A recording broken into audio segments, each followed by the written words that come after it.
Hey, welcome to Life After Addiction Indictment.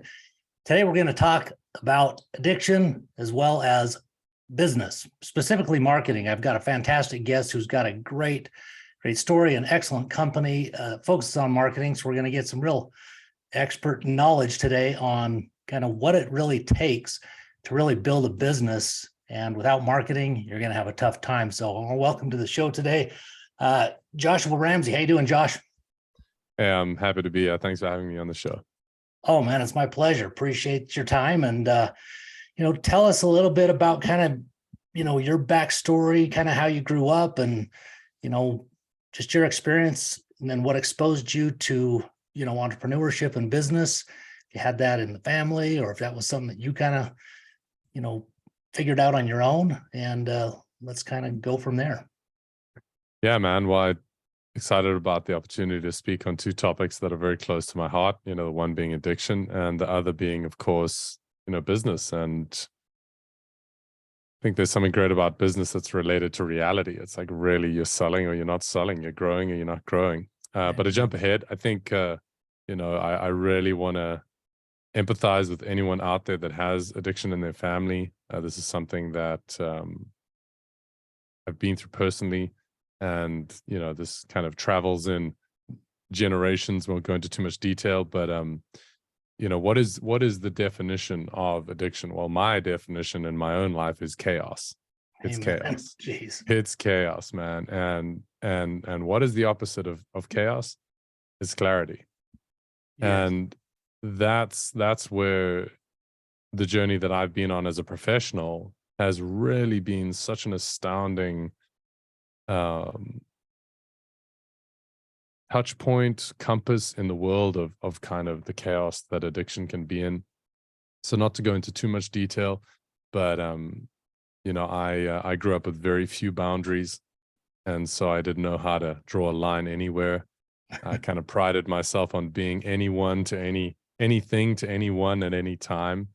And yeah, so real chameleon and that kind of just without having some clear guidelines on, what's okay and what's not okay, kind of led me into all sorts of chaotic experiences. And I've found in my own life that one of the most amazing ways to build my own confidence, because obviously, there's self-worth issues that go on in addiction as well, and shame and all sorts of things that we could talk about for ages as well. But one of the aspects that really pulled me out of this was being valued.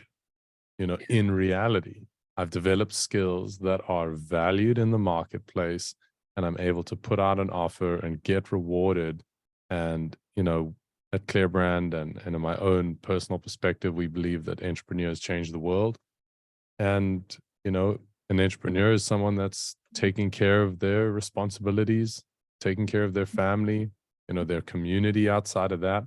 And so I see business as this wonderful mission-oriented occupation that helps people engage with the world around them, build value, take care of themselves, take care of their families.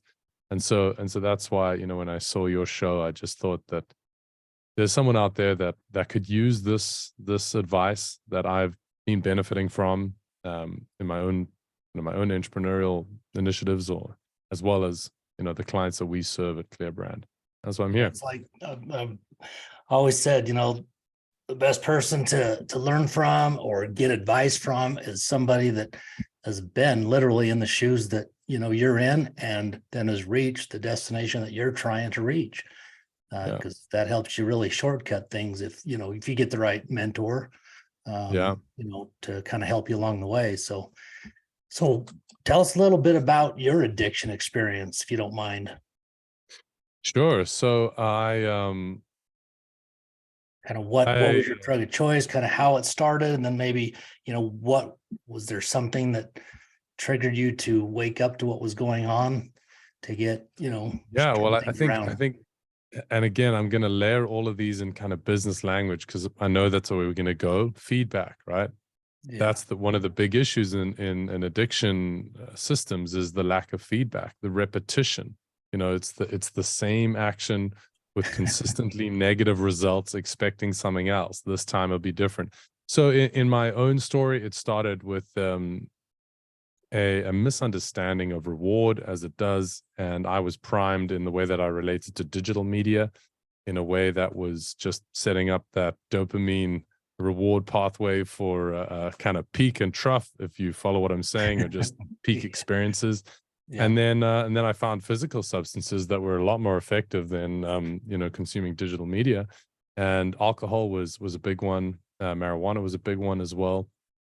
And just led to all sorts of time marches on, right? You can have this one for free. You can have this one for free. And then you wake up and it's 10 years later and your buddies are starting families and they're, building businesses, and you go, hold on, I'm back at home on the couch. What's going on here? This is not how it's supposed to be. I was the quarterback. I was the valedictorian, if you will. I was the most likely boy, huh? Yeah, that's it. I was the most Wow. likely to succeed. And then, hold on, all this potential I've been told about for so long, turns out it's not just going to happen by itself. There has to be a frame. There has to be a ladder that you're climbing. And so it's the structure and freedom dynamic, and freedom lost without boundaries is chaos. And that's where addicts live. Yeah. And so, there was a moment of things are not going to change. Nothing's going to change here unless I start doing something else. And the first thing I started doing was serving people, and just started helping anyone that I could. And that immediately, it's the perfect antidote to self-destruction, is responsibility for others. It's in my own experience, it's much easier to care for others than yourself, and through caring for others, you learn how to care for yourself, and you care for yourself so that you can care for others, and you take responsibility. That's so important, because that's a lesson I learned the hard way. I found myself sitting in prison and realized that I had, in a way, really put other people first over my family and myself, really, when it came to finances, in a lot of ways. And so I'm sitting there just going, how did I get here? Specifically, not prison, but specifically from a financial standpoint, where I'd lost it all and my family's struggling, after I had made few $1,000,000, and it just was like, that was a very tough pill to swallow. And what I realized, I guess, helping other people, which is what I love to do. I think anybody, there's really no better feeling than that. But it doesn't always have to be financial. Obviously, there's a million ways to help other people and serve other people. But those that are listening, when you start a business and get going, you definitely want to find someone who can really also guide you financially, so that you are being intentional how you're dealing with your money, so you don't find yourself in a situation, like I did. But anyway, that's a whole other thing. Yeah, but it was something I really wish I would have paid attention to. You can't have the mindset. And I think I didn't consciously, and I really wasn't intentional. It was more of plenty of money's coming in. It'll just always keep coming in, And you cannot operate like that, or you're going to find yourself in a world of trouble. Yeah, I think that addiction plays out most obviously in the personal space, but it plays out everywhere.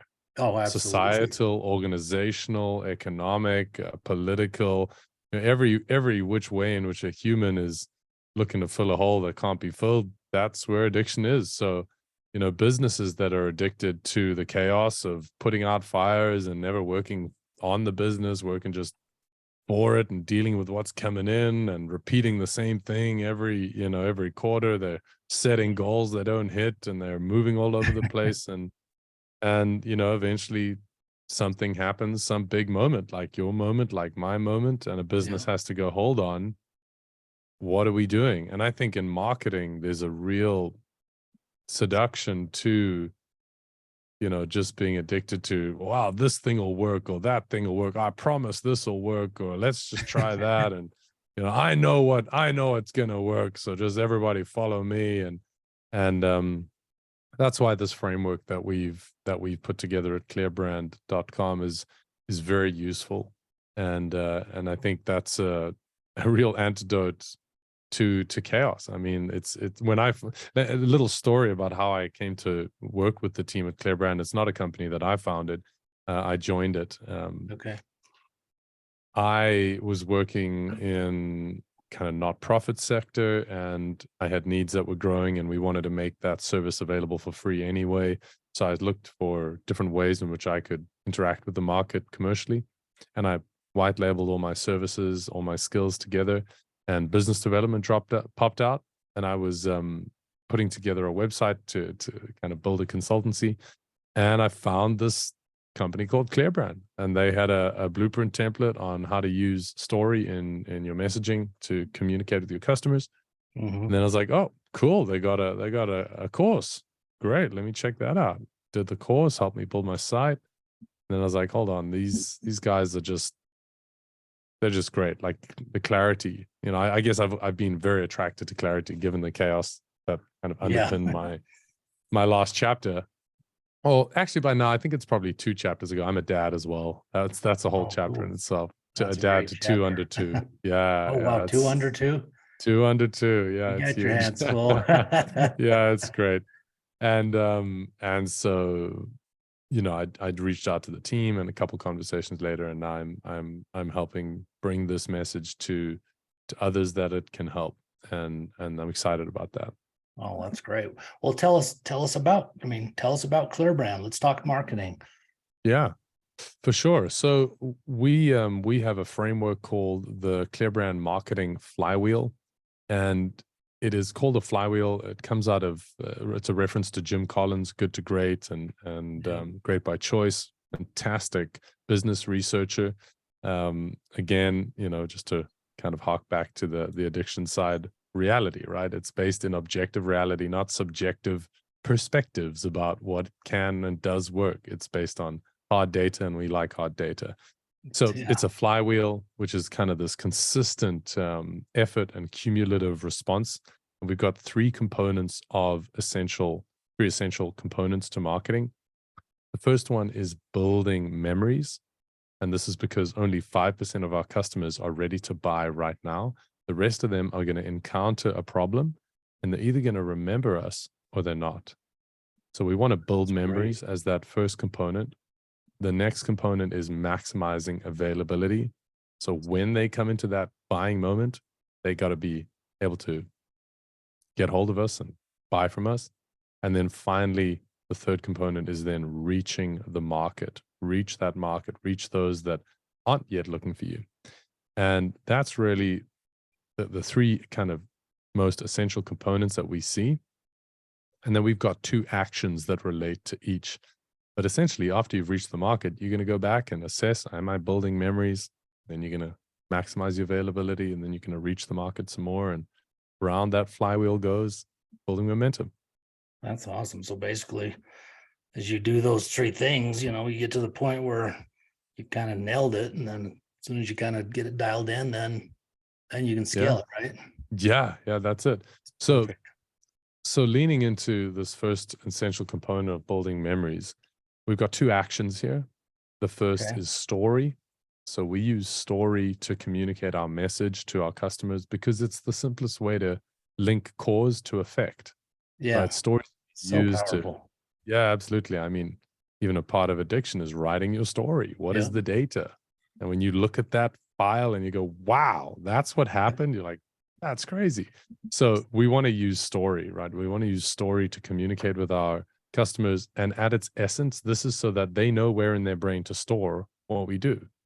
So companies get this wrong all the time because they'll be saying, excellent innovators in scientific financial services. And the person's going, what do you do? Versus, you know, 401k planning, so you get taken care of in the last chapter of your life, or whatever it is, you know, something very clear. So it's often that story helps be remembered, right? That's what you're creating. That's keep it. That's it. You know, when it comes time to buy, that top of mind thing happens with that story being remembered. Absolutely. So that is awesome. The essential checkbox. Am I never heard memorable? It that way. I think that's great. Yeah. And then the next action here is design. So we got to lean into design so that we are recognizable, right? So a Yep. lot of companies will differentiate. They'll spend all this time talking about, we got this one thing that nobody else has got. And that's great. You got to do that. Yeah. And, right, we're looking for the both and we need to be recognizable. So the reason we start building memories is that it's going to make all our follow-up efforts in marketing more efficient and more effective. So when you're launching your company or even revamping your look and feel, do you look like someone else? Are you in fact marketing for someone else? Because, you know, I call up 3 mechanics. They both say, yeah, I can fix the car. The price is all kind of the same. Oh yeah, that one with the horse. Like, he just, I don't know. Yeah. He was just so nice, just a nice guy. You know, there's something memorable. It might be the story, it might be the emotional connection you've built. And then there's like, oh yeah, he's the one with the big spanner on the roof. Ah, he's such a silly guy. Or Mattress Mac. I mean, think about him being distinct. He's a very famous furniture salesman, and he's leveraged this kind of the shtick, the thing that makes him shtick. Yeah. So that's why we start with building memories. That's very cool. As you said, the mattress thing, the first thing that came to my mind was Mike Lindell, the My Pillow guy, for some reason, he's just, that guy has really done some marketing. I mean, he's all over the place. At least I run into him all over the place. I don't know why, but yeah.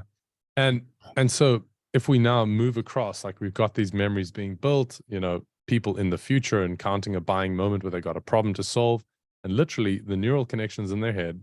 I'm sure your listeners are very used to learning about their brains because you kind of have to get through some of the chaos. Literally it's in that neural pathway that the problem fires, and there's an associated memory that goes, oh, that mechanic with the horse, he fixes cars so that you don't break down on family holidays, or whatever his message is that's so slick and so concise. So we then want to be maximizing availability. We want to be easy, the 2 actions here, we want to be easy to find and easy to buy. That sounds very simple, but let me give you an example of Apple, the most recognized brand in the world. They sell iPhones anywhere that you can buy a phone. Not only on their website, not only if you stand in line, you can buy it at Walmart, you can buy it at Costco, you can buy it at Verizon carriers, you can buy it, on eBay, you can buy it on anywhere. Right? Yeah. So anywhere that someone is looking for your category of product or service, where your competitors advertising, you need to be there as well. So that the idea here is, if somebody walked into a grocery store, you're either on the shelf or you're not. I need toothpaste. Yeah. I walk into a grocery store. I'm not going to go, oh, they don't have my brand of toothpaste. I'll just wait. I'll come back in a week and I'll see if they have my brand of no, toothpaste is going to get bought. And so you need to be on that shelf, whether it's physical or digital. And then of course, both and you've got to be easy to buy. So competitive pricing, great offer. Offer is huge. I mean, you just got to be such a great offer. Fewest clicks as possible. You can think about different things there, and that's maximizing availability. Well, that's great. I mean, those are 3 great things to focus on. Obviously, it obviously works very well. I mean, Clear Brand. How long have you been with Clear Brand? So I'm a pretty new hire here, less than a year, but it's been absolutely fantastic, and I'm still involved in the nonprofit that I was working on before I got involved here, and it's been wonderful to apply this, and you can apply this model anywhere. We've just started a preschool in my local town, and looking for donations there. You just think about all the ways in which you can use this here That's cool. to get donations, right? Everywhere people are looking to donate, well, you need to be listed there. Everywhere that it needs to be very easy to donate, because that's your buy action on your site. But let's just wrap up, and then I'm happy to go wherever your curiosity is. So the third essential component here is reach the market. So this is getting in front of people that don't even know that you exist, or maybe even your category of product or service exists. They're just that wide old market out there. And the kind of label on the can here, the little warning label on the can, is that people will talk a lot about niche marketing or niche marketing, or avatar buyers or buyer personas. And again, we're looking for the both and. That's very useful, but it's much more useful to think of it as a focus, right? We've all got limited time, limited budget. So we're going to start with the users that we think are going to buy from us.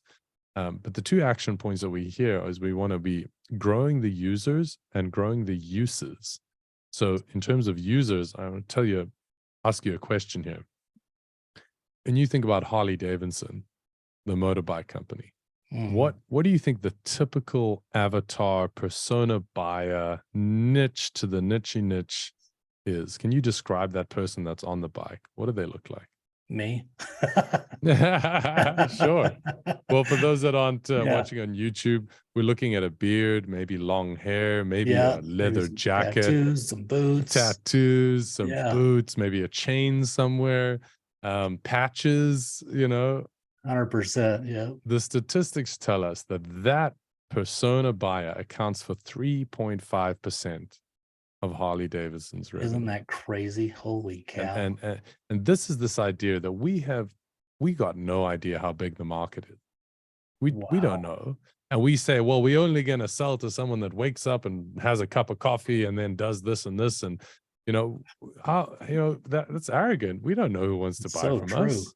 I think you're hitting on something that is so important that I think in the marketplace has been so misleading.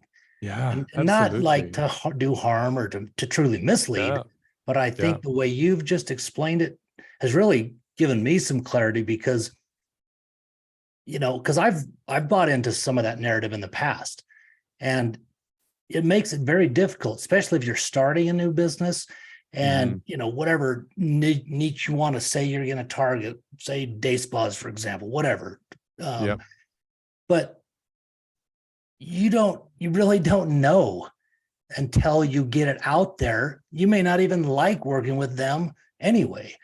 It's something that I think the way you explained it just really made so much sense to me. And I mean, geez, 3.5% or what our brains really come up with who we think that avatar is for Harley-Davidson. And it ties into another piece of data that's worth mentioning as well. And this comes from the case study is Coca-Cola, but this trend has been seen across sectors and industries, is that over 50% and in a certain time scale, if you look at just a smaller time scale, you get a different data set. But in a long-term time scale, and the case with Coca-Cola really exemplifies this, is that we need to be leaning into light buyers, people that buy infrequently, right? But lots of them. So check this out. Wow. Over 50% of Coca-Cola's revenue comes from people that buy 1 to 2 cans of Coke per year. Are you kidding? Over 50% of a multi-hundred billion dollar company. Yeah.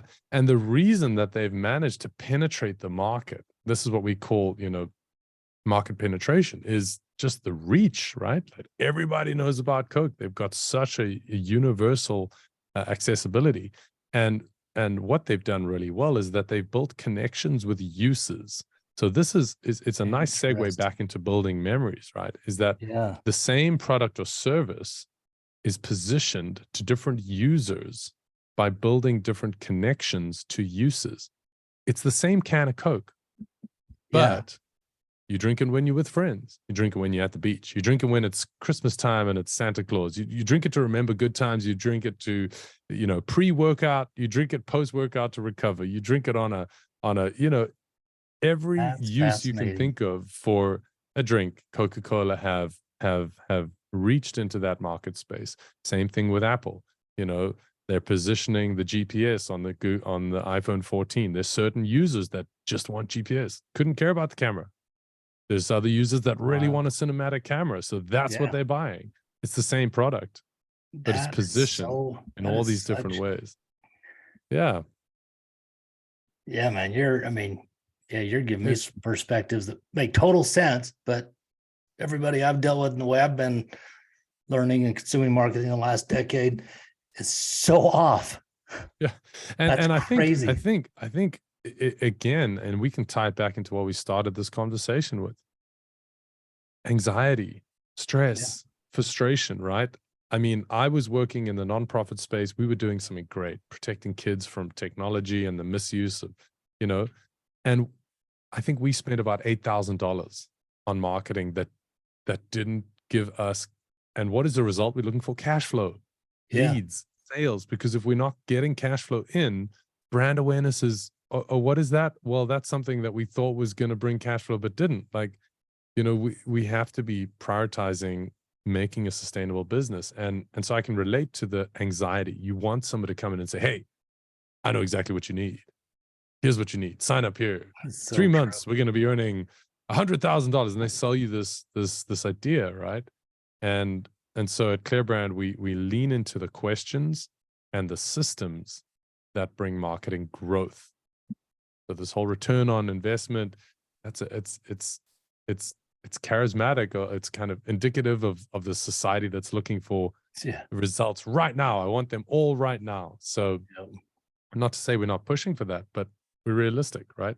Yeah. It takes time to build something great. Yeah. No, man, those are some very powerful insights. I mean, for those listening, I'm telling you, those are some insights, and they just, bam, they just make so much sense to me. Yeah. And I mean, I've been to some pretty big time marketing, masterminds and seminars over the last several years, and nobody's speaking what you're speaking.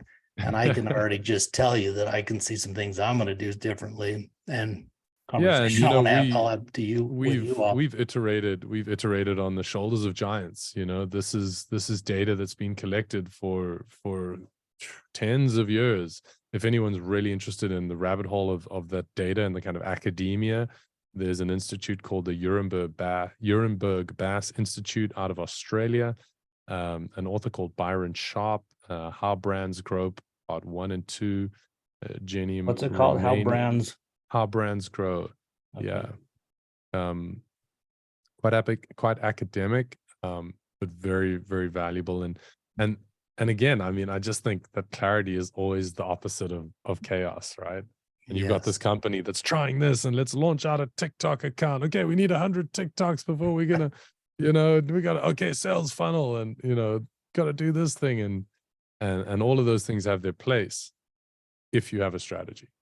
Yeah, and that's another thing too, is so much of that, that you're talking about for particularly the new, business owner, entrepreneur, it can be so overwhelming, hearing that it almost can be paralyzing. So you don't end up taking action. Yeah, absolutely.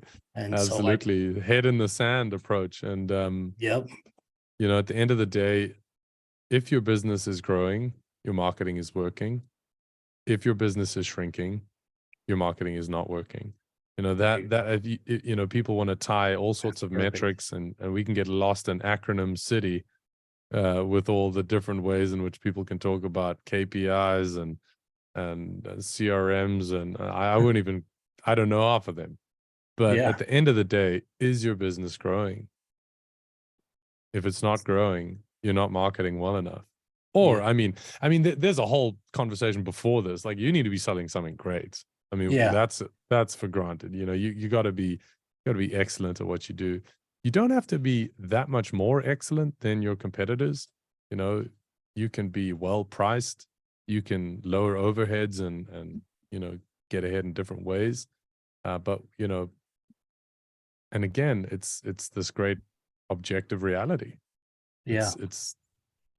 Is what you're doing worth people spending their time and money on it? Of course, it might be that, and you're not able to communicate it. That's where a marketing agency comes in, or training, or something like that. But I've just found this framework so useful to apply in different ways. I can't wait to apply it to our little preschool. Oh, that'll be cool. Yeah. Great. Yeah. So you mentioned, so you did apply it to your the nonprofit you're involved with? Did they? Yeah. So we're continuing to do that. Because of the commitment here and the hours that it takes to really, interact with the kind of commercial market. It's a demanding thing, and it should be, and it's rewarding. So I've got nothing against hard work. So I create content for them now. So creating video content to kind of keep that educational side going. Oh, that's cool. But a little segue there as well, just because I know your listeners are recovering or recovered, or have someone that is recovering or in a challenging moment. You know, that boundary, that line that you draw when you say up to here and no further, just so valuable in so many ways. And in business, you know, oh, we've been doing things for 10 years like this. Okay, no more. Sorry, we're not going to sell this thing that is killing our business anymore.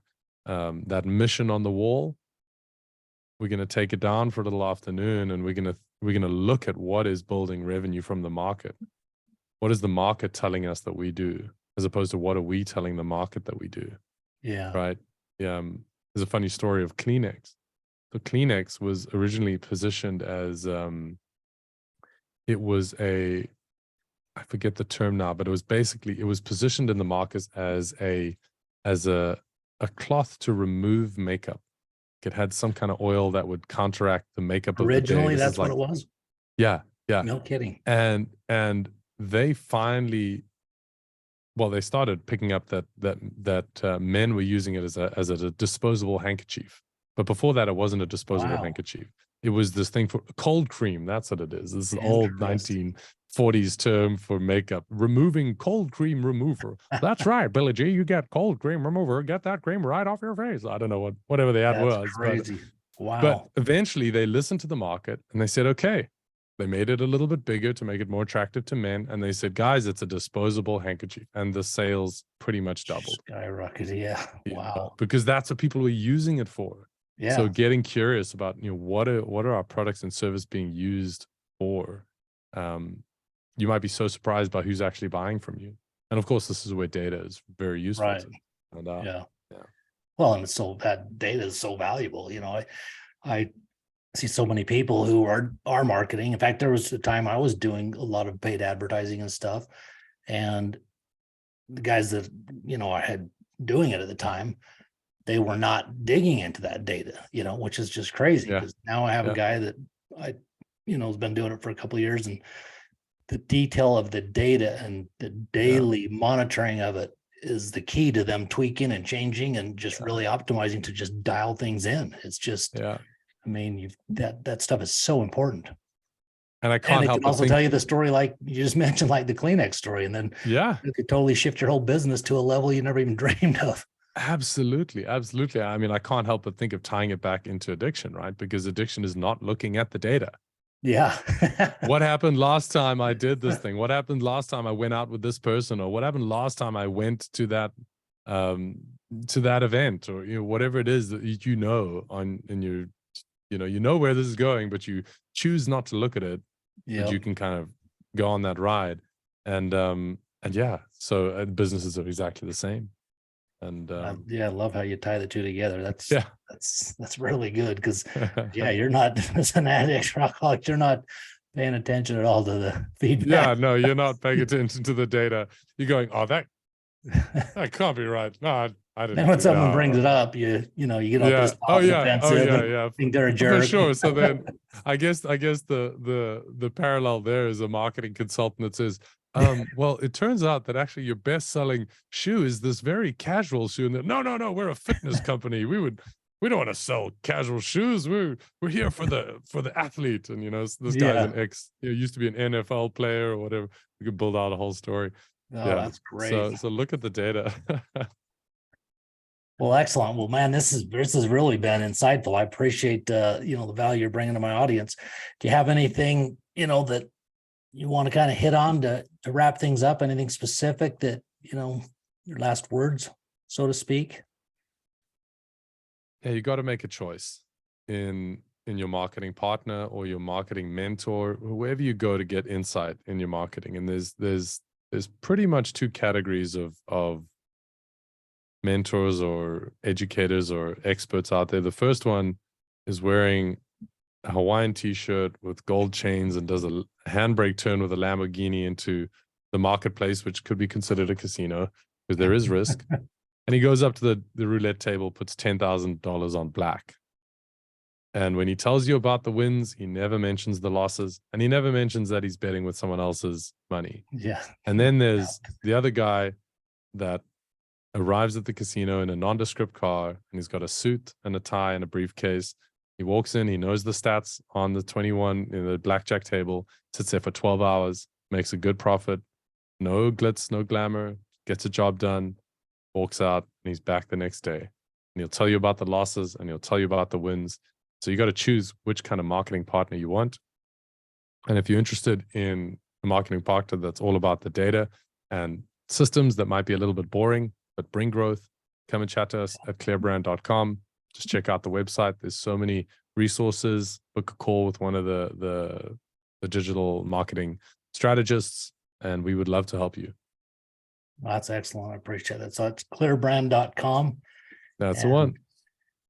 I've got, obviously some of your information, like your LinkedIn and things, that I'll have in the show notes as well, in case anyone wants to reach out to you. Imagine that's okay, isn't it? Oh, I'd love to. That'd be great. Okay, Please sweet. do reach out. If you post a comment on wherever this is, tag me. I'll get you some information. I'll see how I can help. Awesome. Well, man, Josh, I appreciate your time. This has really been great. And I look forward to having a conversation with you about some of this stuff myself. So thanks for your time and appreciate it. Thanks so much. Look forward to it, Steve. Cheers, man. Okay. Take care.